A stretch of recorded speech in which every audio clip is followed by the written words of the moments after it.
Hari ini kita melawat pusat pengumpulan hasil-hasil pertanian di PPK Kuala Langat seramai 400 usahawan yang terlibat dalam penanaman cili, dan ini merupakan salah satu daripada projek untuk meningkatkan hasil pendapatan petani kita.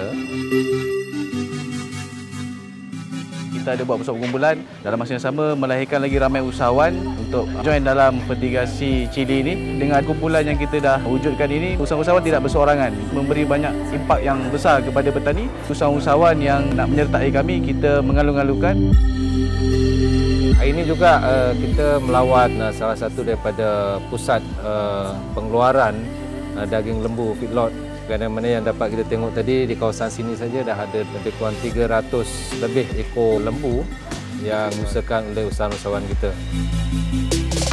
Beternak ni kena betul-betul bersungguh-sungguh, tak kira siang malam. Bau busuk tu memang kita kena abaikanlah. Saya mengharapkan golongan muda lebih ramai lagi menceburi dalam bidang ternakan ini.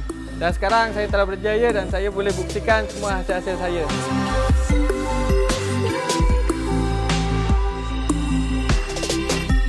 Saya menyeru belia-belia yang di luar sana yang masih belum lagi melihat keberjayaan ataupun peluang yang kita boleh tengok ataupun kita boleh dapat dengan bantuan geran yang di bawah program Agro Penuh Muda ini dalam melahirkan usahawan dan secara tidak langsung menjamin sekuriti makanan kita dan juga menambah pendapatan usahawan.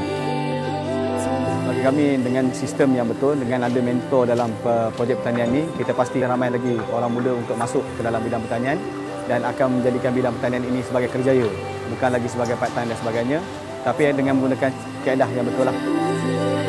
InsyaAllah program-program seperti ini kita akan kembang luaskan supaya lebih ramai lagi usahawan meningkatkan pendapatan, bukan setakat di Selangor tapi melibatkan usahawan di luar kawasan Selangor. Hari ini kita boleh lihat Pertanian adalah satu perniagaan. Belajar pada orang yang dah berpengalaman. tiada yang mustahil dalam bidang pertanian ini. Jom sertai kami Di dalam program Agro Penuh Muda ini. Kita boleh berjaya.